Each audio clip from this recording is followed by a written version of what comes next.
বসন্তের বাতাসটুকুর মতো সে ঢেউয়ের মতো ভেসে গেছে চাঁদের আলোর দেশে গেছে সে ঢেউয়ের মতো ভেসে গেছে চাঁদের আলোর দেশে গেছে।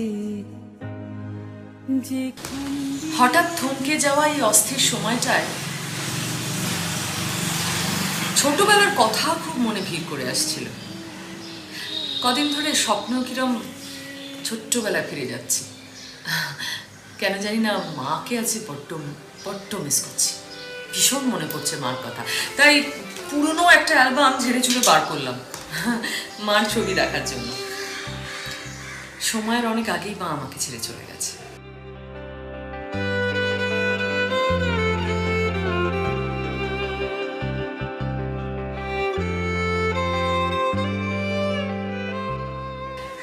আসলে এটাই বোধহয় জীবন।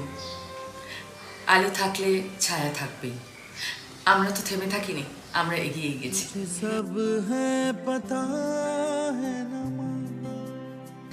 যাক, ফিরে এসেছি আপনাদের সামনে আবার প্রিয় তারকার অন্দরমহল নিয়ে। আর আলো ছায়া নিয়ে যখন কথাটা হচ্ছে, তাহলে আলোর কাছে যাওয়া যাক। হ্যাঁ, দাঁড়ান দেখি ভিডিও কল করি।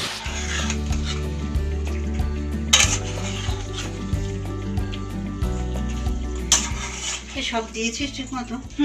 সব দিয়েছি।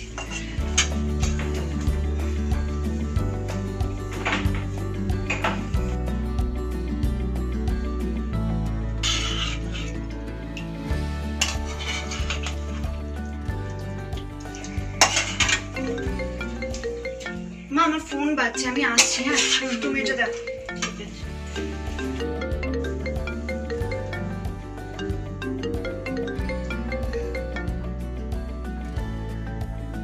কিরে, এই জিরে দিয়েছিস? হ্যাঁ হ্যাঁ দিয়েছি। দেখছানি দি তুমি? এই বাটা মশলাটা কোথায় রেখে দিয়ে গেলি রে? মা ওই দেখো, ওই মিক্সির পাশে একটা প্লেট আছে, সেখানে রাখা আছে। কেমন আছো দেখছানি দি? আমি তো ভালো আছি। তুই তো দেখছি খুব ব্যস্ত। আসলে মায়ের হাতের রান্নায় একটা অন্যরকম স্বাদ আছে না, তার জন্য মায়ের কাছ থেকে ভালো ভালো রান্না শিখে নিচ্ছিলাম। এই শোন, রান্নায় না মায়ের একটা ছোঁয়াই কিন্তু স্বাদটা পাল্টে দেয়। নিজে রান্না করবে বলে এখন আমার উপরে চাপিয়ে দিয়েছো। মা প্লিজ, আজকের দিনটা তুমি করে দাও, আমি আবার অন্য কোনো দিন করবো, প্রমিস। দেখেছো তো বাড়িতে কি কাণ্ড। মা মেয়ের সম্পর্কের মতো মিষ্টি সম্পর্ক আর দুটো নেই পৃথিবীতে। এত ভালো লাগছে দেবাদ্রিতাকে দেখে। এমনটাই বোধহয় হয়, তাই না? কি রান্না করছিস আজ? আরে না না, আগে তো কোনোদিন আমি সেভাবে রান্না বান্না করিনি। এই বাড়িতে বসে বোর হচ্ছিলাম বলেই মায়ের কাছ থেকে রান্না বান্না শিখে নিচ্ছিলাম। তুই তো দেখছি আমার মতো।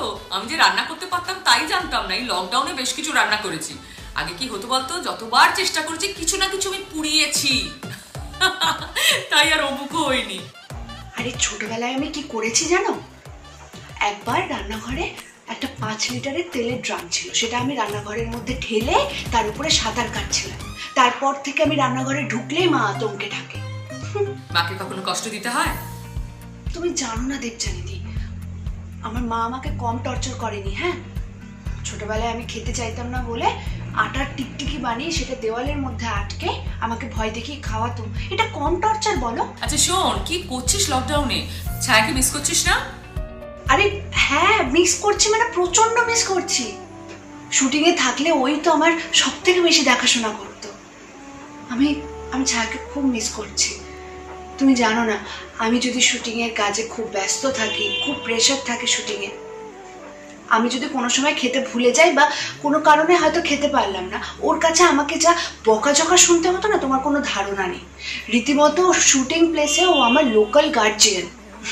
ঠিক জানি। দাঁড়া দেখি ছায়াকে কানেক্ট করতে পারি কিনা। বাবা, ওই দেখো নিচের দিকটায় ধুলো আছে, ওটা একটু পরিষ্কার করো।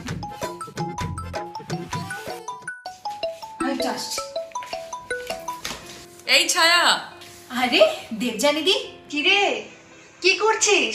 ও, তোমরা দুজন মিলে তো দেখছি ভালোই আড্ডা জমিয়েছো। আর জানো, আমার মা আমাদের বাড়িতে সবাইকে কাজ ভাগ করে দিয়েছে। যেমন মা নিজে রান্নার দায়িত্ব নিয়েছে, আমাকে আর বাবাকে এই ঘর গোছানোর দায়িত্ব দিয়েছে। তুই নিজে কিছু করছিস নাকি কাকুকে দিয়ে সবকিছু করাচ্ছিস? আরে না না, আমি তো বাবাকে হেল্পই করছিলাম। দাঁড়াও, তোমাদের সাথে বাবার আলাপ করিয়ে দিই। বাবা, এটা হচ্ছে আমার বাবা, আমার সব স্ট্রাগলের সাক্ষী। মালদা থেকে আমি যখন কলকাতায় এসেছিলাম, আমি তো কিছুই একা করতে পারতাম না বাবা না থাকলে। নমস্কার। নমস্কার। মেয়ে তো দেখছি আপনার সবটা ঘিরে রয়েছে। হ্যাঁ, ওই তো আমাদের পৃথিবী, ওর ভালো হোক এটাই তো আমরা চাই।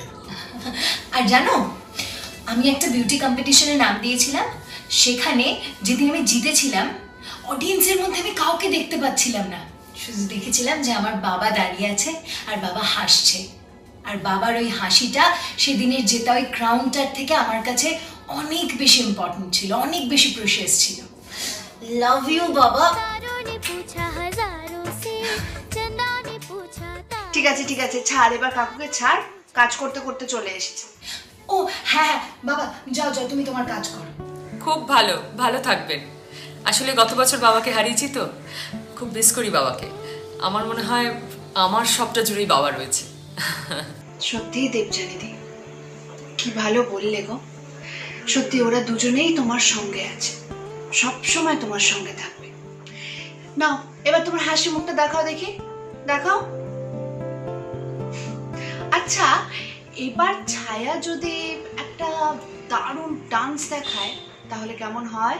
এই আমায় বলছিস কেন তুই? আরে আমার এইটুকু আবদার রাখবি না তুই? আচ্ছা, এত করে যখন বলছে হোক না বাবা। আচ্ছা আচ্ছা ঠিক আছে দিদি, তুমি তোমার পছন্দের একটা গান বলো তো, আজ সবকিছু তোমার জন্য। আমি গান বলবো? তোরা তো বিপদে ফেলিস না আমায়। দাঁড়া, হট করে গান মনে আসে না।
ও, ব্রেক ওভার।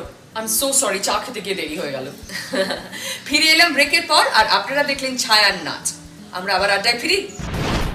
কি দারুণ নাচিস রে তুই ছায়া, আমি জানতাম না তো। আচ্ছা শোন, আমি কিন্তু একটা কথা দিচ্ছি সকলের সামনে, যে লকডাউন ওভার হলে তোদের দুজনকে ইনভাইট করবো আর চুটিয়ে ছায়ার নাচ দেখবো। ব্যাস, এই যে তুমি বলে দিলে দেবযানীদি, দেখবে কোন দিন মাঝরাতে তোমার বাড়িতে গিয়ে করা নাচছে নাচ দেখাবে বলে। বাড়াবাড়ি হয়ে যাচ্ছে কিন্তু বলে দিলাম। এবার কি? না না, অতটাও না। আরে বাবা, একবারই তো বেরিয়েছিলাম। হ্যাঁ, তুই ঘুমিয়ে ঘুমিয়ে নাচিস নাকি? আসলে কি বলতো, আমার না আইসক্রিম খেতে খুব ভালো লাগে। তাই একবার কি করেছিলাম জানো, বাড়িতে কাউকে কিছু না বলে রাত্রির বেলা যখন মা বাবা ঘুমিয়ে পড়েছিল, চুপ করে বাড়ির থেকে বেরিয়ে গেছিলাম। আর বাইরে আইসক্রিম খেয়ে তারপর যাতে কেউ না জানতে পারে এরকম একদম পিন ড্রপ সাইলেন্স রেখে আবার বাড়িতে ফিরে এসেছিলাম। কিন্তু সেটা একবারই, ও বারবার বাড়িয়ে বাড়িয়ে বলছে। আর তোর কথাটা বলে দেবো, হ্যাঁ, তুমি জানো জাস্ট ফুচকা দেখলেই ও লাফালাফি করতে শুরু করে। হ্যাঁ করি, কিন্তু তাই বলে তোর মতো বাড়ি থেকে বেরিয়ে যায় না মাঝরাতে। রীতিমতো এখন বাড়িতে ফুচকা বানাচ্ছে, ফুচকা বানিয়ে খাচ্ছি। টাটা! এই দেখো আমি ফুচকা বানানোর জন্য সুন্দরভাবে সবকিছু রেডি করে রেখেছি। এবার ফুচকা ভাজবো। ফুলছে ফুলেছে লুচি না ফুচকা।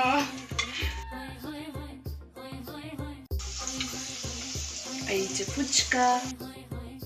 এই এই বেরো বেরো তুই রান্নাঘর থেকে। দুটো ফুচকা ভাজতে গিয়ে বাড়িটা একেবারে মাথায় তুলছে। ইস, তবে একটা জিনিস কিন্তু মিসিং, জানো তো? এই যে আলো ফুচকা বানাচ্ছে আর আকাশ দেখতে পাচ্ছে না, এটা কিন্তু আকাশের সাথে বড্ড নাইনসাফি। पहला नशा पहला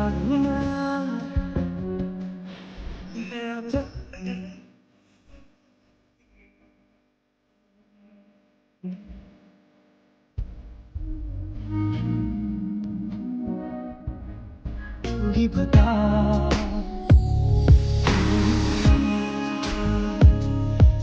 ही बता। আপনাদের প্রিয় তারকার অন্তর্মহলে ছায়া আছে, আলো আছে। আকাশ প্রদীপ ছায়া জ্বালিয়ে দিয়েছে, তাহলে আকাশ বাবু বাচ্চা কেন? হ্যাঁ, মোর ভাবনারে কি হাওয়ার মাতালো দোলে মন দোলে অকারণ হরষে। মোর ভাবনারে কি হাওয়ার মাতালো দোলে মন দোলে প্লিজ আকাশকে ডাকবেন না, মা ছেলে গান গাইছে, একটু শুনিনি।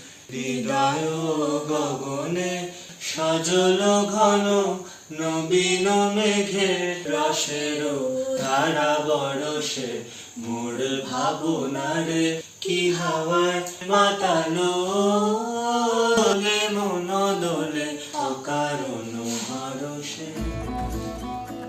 আরে তোমরা কখন ফোন করলে? দেখেছো বাবা কিছুই বলেনি। আমি বারণ করেছিলাম, কাকু তোকে ডাকলে এত ভালো গানটা শুনতে পেতাম। কিরে চশমিশ? এই শোন, ভিডিও কলে একদম এসব কথা বলবি না, কেমন?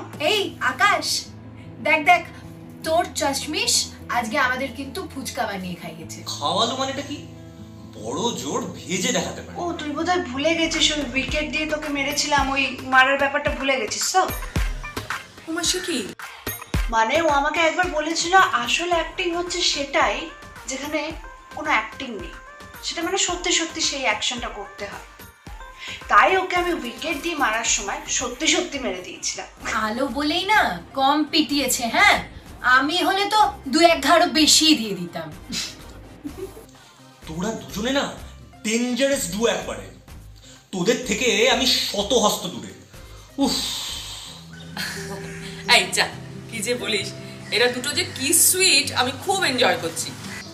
তুইও আয়, দূষণমুক্ত আকাশ হয়ে যা দেখি। না না না না, আমাদের সাথে সেলিব্রেট করতে হলে আমাদের দাবি মানতেই হবে, মানতেই হবে, মানতেই হবে। দেখেছো দিদি? আরে বাড়িতে বসেও তো ডিমান্ড ফুলফিল করা যায়, যে যার বাড়িতে বসে করলেই তো কোনো চাপ থাকে না। কিন্তু বাড়িতে বসে কিভাবে হবে? দাঁড়া দাঁড়া দাঁড়া, ভাবতে দে ভাবতে দে।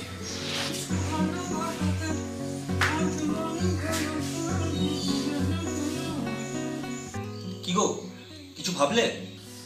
এই ভেবে ফেলেছি, আলো আর ছায়া দুজনেই আছে, সুতরাং আলো ছায়া দিয়ে আমি একটা গান বলবো, আর সেই গানে কিন্তু তোমাদের তিনজনকেই নাচতে হবে। আমি কিন্তু ওদের দুজনের মতন ভালো নাচতে পারি না, এটা কিন্তু আগে থেকেই বলে দিলাম। না না না, পারি না বললে হবে না, নাচতে হবে না। আধো আলো ছায়া তো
আমি তোদের দুজনকে একটা কাজ দিতে চাই, এবারই বোঝা যাবে যে কার কত দম।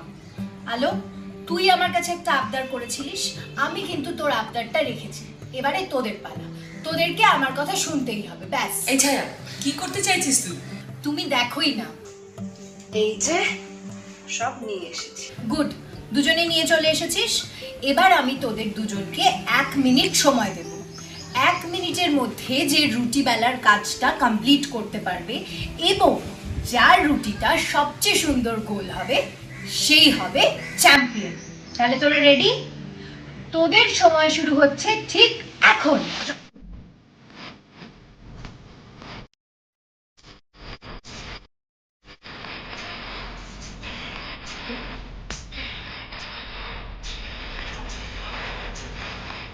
হ্যাঁ আকাশ, এটা রুটি হয়েছে? এটা তো দেখে মনে হচ্ছে একটা কোনো দেশের ম্যাপ। আরে আমি তো না হয় ছেলে, আলোরটা দেখ। এই ছেলে বলে কি রুটি গোল হবে না? এরকম এরকম কি কোনো মানে আছে? টাডা! শান্তি শান্তি শান্তি। উফ বাবা, হবে হবে, সব হবে। রুটি গোল হবে, পৃথিবীর মতো গোল হবে। পৃথিবীতে এখন শান্তি নেমে আসুক আর আকাশের মাথাটা ঠান্ডা হোক। সেই ভালো, আমি বরঞ্চ স্নানটা সেরে আসি। এই দিদি, দিদি দেখেছো ও পালাচ্ছে? শুটিংটা একবার শুরু হোক, তারপর দেখ। আচ্ছা আচ্ছা ঠিক আছে। কেন তোর ওর পেছনে লাগছিস বলতো? দেখলি রেগে চলে গেল, বেশ আড্ডা দিচ্ছিলাম। ও কিছু না, ছাড়ো তো, আমাদের সেটে সব টুকটাক লেগেই থাকে। তোদের দেখে কিন্তু মনে হচ্ছে না তোদের বন্ধুত্বটা সবে সবে হয়েছে।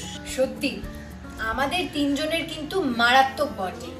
মাঝে মাঝে মনে হয় যে আমাদের এই দেখা হওয়াটা হয়তো আমাদের সবার ভাগ্যেই ছিল। আচ্ছা শোন, তোরা যখন এখন ইন্ডাস্ট্রিতে কাজ করছিস, অভিনয় করছিস, নিশ্চয়ই এরকম কেউ আছে যাদের তোরা আইডল হিসেবে দেখিস, মানে যার অভিনয় তোদের খুব ভালো লাগে, যে তোদের খুব প্রিয় অভিনেতা বা অভিনেত্রী। হ্যাঁ মনে তো হয়ই। ঋতুপর্ণা সেনগুপ্ত। দুজনেরই প্রিয় অভিনেত্রী ঋতুপর্ণা সেনগুপ্ত। তারা দেখি ঋতুকে কানেক্ট করতে পারি কিনা। হাই, হ্যালো, তোমরা কেমন আছো? হাই ঋতু, কেমন আছো? আমি ভালো আছি। Good good. শোনো না, জি বাংলার একটা অনুষ্ঠান হচ্ছে প্রিয় তারকার অন্তর্মহল, সেটা আমি সঞ্চালনা করছি। যেটা নিজের বাড়ি থেকেই শুট করছি কিন্তু, বুঝেছো? হ্যালো। ও মা, আমি তো ওদের চিনি। আমি ওদের চিনব না কেন? আমার যখনই আমি সময় পাই তখন আমি আলো ছায়া দেখি।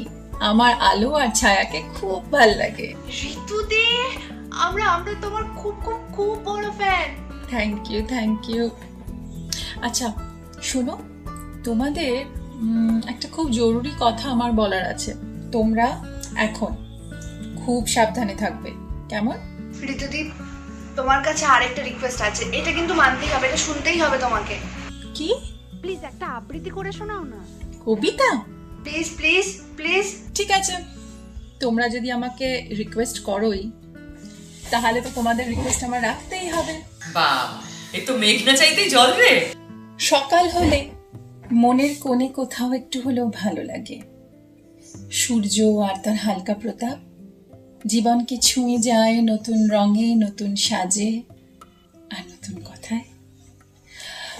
কথাগুলো ঠিক কি জানি না, তবে থাকে কথার রং, কথার স্পর্শ আর অনেক কথার রেশ। সকালবেলা নরম রোদ যেন ছুঁয়ে যায় সারা গায়ে। আকাশের ছাইয়ের মধ্যে মেঘের নীলের সাথে এক টুকরো সোনালি আড্ডা এনে দেয় নতুন রঙের নিঃশ্বাস, আর হয়তোবা একটু হলেও নতুন বিশ্বাস। সকালবেলা কোথাও যেন কিছু পাওয়ার, কিছু খোঁজার, কিছু জানার অভিপ্রায় থাকে।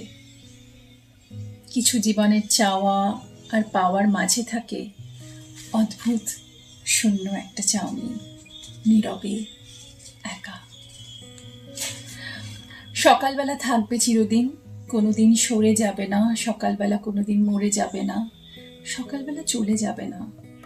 হয়তো আমরা নিখোঁজ হব অন্য কোনো গ্রহে, কিন্তু সকালবেলা সে তো রোজ আসবে। সে রোজ আসবে, ঘর করবে আমাদের সাথে, আমাদের সন্ধান করবে নীরবে নিভৃতে। থ্যাংক ইউ সো মাচ ঋতুদি, thank you so much. Thank you so much দিদি, আমাদের এরকম সময় দেওয়ার জন্য। আচ্ছা শোনো, তোমরা সবাই খুব ভালো থাকবে, খুব সাবধানে থাকবে, বাড়িতে থাকবে। হ্যাঁ দিদি, আমরা কেউ বেরোচ্ছি না। তাহলে তোদের ইচ্ছে পূরণ হলো তো? শোন, এখন আমার হাতে আর সময় নেই, অনেক কাজ পড়ে আছে, তোরাও তোদের কাজ সেরে নে, এখন আমাকে যেতে হবে, পরে আবার একদিন আড্ডা মারবো, কেমন? টাটা। আচ্ছা আজ তাহলে আসি, তোমরা ভালো থেকো, কেমন? কি আর করা যাবে, সময় পেলে আবার কল করো। ঠিক আছে, বাই। সত্যি আজকের পর্বটা একটু মন খারাপ দিয়ে শুরু করেছিলাম, কিন্তু এই দুজন তরুণ প্রতিভাদের সঙ্গে আড্ডা মারতে মারতে সব মন খারাপ কিরম উধাও হয়ে গেল, তাই না? কেমন লাগলো আজকের পর্ব আপনাদের? এর পরের দিন কাদের নিয়ে আসছি সেটা আমি এখনই বলবো না, সেটা জানতে গেলে চোখ রাখতে হবে প্রিয় তারকার অন্দরমহলে। আবার দেখা হবে, ভালো থাকবেন, সুস্থ থাকবেন।